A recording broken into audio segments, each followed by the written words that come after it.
दोस्तों, बिहार में 20 साल के इतिहास में ऐसा पहली बार हुआ है जब नीतीश कुमार के पास गृह विभाग नहीं है और सबसे कम विभाग हैं। नीतीश कुमार के अगर विभागों को मिला लिया जाए तो उनकी ताकत उतनी नहीं रह गई है जितनी पहले हुआ करती थी, जिस वजह से उनकी सुशासन बाबू की छवि थी, वो छवि अब पूरी तरह से ट्रांसफर हो चुकी है सम्राट चौधरी की ओर। सम्राट चौधरी वही नेता जिन पर प्रशांत किशोर ने आरोप लगाए थे, वही नेता जिन पर मर्डर समेत न जाने कौन कौन से मामलों में आरोप हैं, वही नेता जो पर कहा जाता है कि उन्होंने अपना नाम बदल बदल कर कई बार चुनाव लड़ा है और उन्हें अब ये पावर दे दी गई है, गृह विभाग की पावर दे दी गई है और नीतीश की पावर को एकदम से घटा दिया गया है। सबसे कम विभाग है नीतीश कुमार के पास। इस बार मुख्यमंत्री का पद भले मिल गया है, लेकिन जेडीयू की पावर जिस तरीके से बीजेपी ने और गुजरात लॉबी ने घटाई है, ये जानना बहुत जरूरी है। दोस्तों, सीएम का पद किसके पास होगा, इसको लेकर लगातार चर्चाएं थी। जेडीयू की तरफ से लगातार पोस्ट हो रहे थे कि 25 दिन बाद, 20 दिन बाद, 3 दिन बाद, 4 दिन बाद आ रहे हैं नीतीश कुमार। 25 से 30 फिर से नीतीश। हुआ वही, नीतीश कुमार को मुख्यमंत्री बनाना पड़ा। इसे आप बीजेपी की मजबूरी भी कह सकते हैं, क्योंकि बीजेपी के पास नीतीश कुमार के कद का कोई नेता नहीं है जो बिहार में सरकार चला सके। बिहार में नीतीश कुमार की जो छवि है, उस छवि को काट पाना किसी भी नेता के लिए बहुत मुश्किल है और वैसा कोई नेता बीजेपी के पास फिलहाल बिहार में मौजूद नहीं है। इस वजह से उन्होंने कहा, ठीक है, सीएम पद आप रखो, पावर हम रखेंगे। पावर दे दिया गया पूरी तरह से बीजेपी को। बीजेपी के पास जो जो विभाग हैं, वो सबसे ज्यादा मलाईदार विभाग हैं और नीतीश कुमार की पावर को एकदम से घटा दिया गया है। किसी भी मुख्यमंत्री की पावर उसकी प्रशासन में होती है, उसकी व्यवस्थाओं में होती है और अब उनसे यह प्रशासन छीन लिया गया है। यानी कि पुलिस अब नीतीश कुमार के अंडर में नहीं आएगी। जो भी कानून होगा, जो भी काम होंगे, ये सब कुछ अब आएगा सम्राट चौधरी के अंडर में। और सम्राट चौधरी का जो बजट है और साथ ही नीतीश कुमार को जो 4 विभाग मिले हैं, उन 4 विभागों को आप बजट देखेंगे तो जमीन आसमान का अंतर है। सबसे पहले हम आपको विभागों के बारे में थोड़ा बता देते हैं। दरअसल जो नीतीश कुमार को विभाग मिले हैं, उन्हें करीब 4 के आसपास विभाग मिले हैं और अगर इन विभागों को हम ध्यान से देखें तो इन विभागों में सबसे जरूरी जो विभाग माना जा रहा है वो मंत्रिमंडल सचिवालय का है। इसके अलावा सामान्य प्रशासन है, सतर्कता है, चुनाव विभाग है और बाकी जो भी विभाग किसी को नहीं मिलेंगे वो सब नीतीश कुमार के पास आएंगे। जो पक्का अभी मौजूदा वक्त में है वो 4 विभाग इनके पास में है।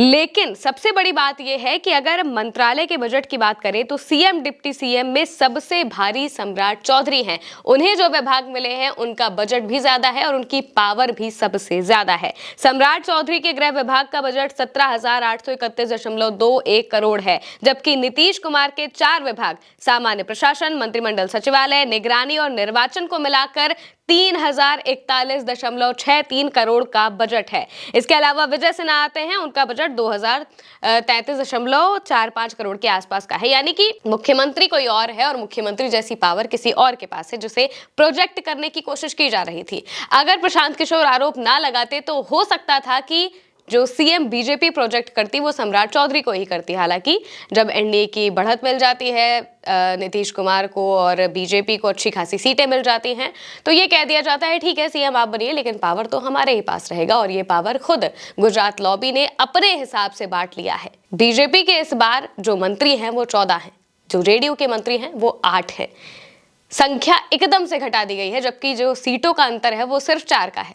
सिर्फ 4 सीटों के अंतर में ये पूरा का पूरा खेल हो गया है और नीतीश कुमार की पावर को एकदम से घटा दिया गया है। दोस्तों, विभाग की अगर हम बात करें तो जेडीयू के कई नेताओं को विभाग मिले हैं। भले ही 20-20 विभाग दोनों के पास, यानी कि बीजेपी के पास भी 20 विभाग हैं, जेडीयू के पास भी 20 विभाग हैं, लेकिन जो पावर है वो पूरी तरह से बीजेपी के हाथों में पहुंच गई है। स्पीकर की खुशी हो सकता है कि जेडीयू को दे दी जाए, लेकिन गृह विभाग सम्राट चौधरी के पास है।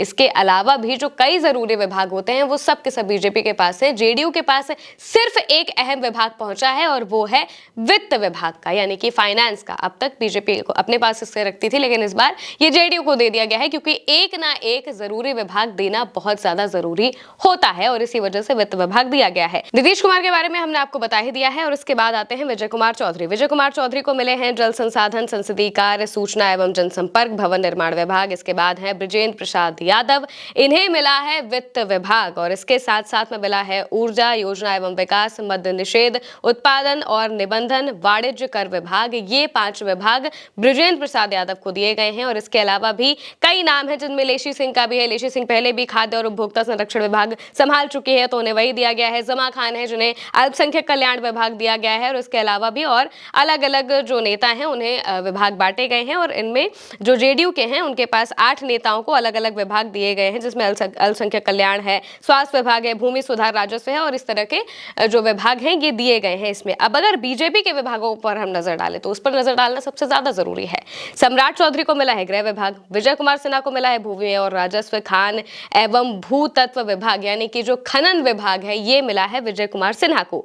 मंगल पांडे आते हैं, उन्हें मिला है स्वास्थ्य विभाग, विधि विभाग। दिलीप जायसवाल है, उन्हें मिला है उद्योग विभाग। नितिन नवीन है, उन्हें मिला है पथ निर्माण विभाग। रामकृपाल यादव को कृषि विभाग, संजय टाइगर को श्रम संसाधन, अरुण शंकर प्रसाद को पर्यटन विभाग, सुरेंद्र मेहता को पशु एवं मत्स्य संसाधन, नारायण प्रसाद को आपदा प्रबंधन विभाग, रमा निषाद को पिछड़ा वर्ग और अति पिछड़ा वर्ग कल्याण विभाग, लखेंद्र पासवान को अनुसूचित जाति यानी कि जो जातियों का ताना बाना होता है, हम कहते हैं कि ओबीसी के लिए जो विभाग है, ईबीसी के लिए जो विभाग है, तो इनके बारे में जो भी सोचना होगा अब ये सब कुछ बीजेपी अपने तरीके से करेगी। इसके अलावा शेषी सिंह है जिन्हें खेल विभाग मिला है, सूचना प्रावैधिकी विभाग मिला है, प्रमोद चंद्रवंशी उन्हें सहकारिता विभाग मिला है और पर्यावरण का विभाग मिला है और इसके अलावा हम और आरएलएम को एक विभाग मिले हैं, एलजेपी को 2 विभाग मिले हैं। लेकिन जो जरूरी विभाग है वो पूरे के पूरे गए हैं बीजेपी के पास। जेडीयू को मिला है ठेंगा नहीं, वित्त विभाग भले ही दे दिया गया है लेकिन पूरी तरह से उनकी जो पावर थी वो छीन ली गई है। नीतीश कुमार इस बार सबसे कमजोर सीएम के तौर पर भी देखे जा रहे हैं क्योंकि जो मेन पावर होती है, जिस वजह से उन्हें आज तक बिहार की जनता सुशासन बाबू कहा करती थी, वो पावर उनसे अब छीन ली गई है। वो पावर मिल गई है सम्राट चौधरी को जिनके ऊपर पहले से ही न जाने क्या क्या आरोप हैं। अब वो आरोप और अच्छे से हट जाएंगे और इसके बाद सम्राट चौधरी अपने तरीके से बिहार में प्रशासन को चलाएंगे। अब ये प्रशासन किस तरीके से चलेगा, नीतीश कुमार की पावर को और कितना घटाया जाएगा, ये भी देखना जरूरी होगा। फिलहाल के लिए मेरे साथ इस खबर में इतना ही। आप देखते रहिए उल्टा चश्मा यूसी।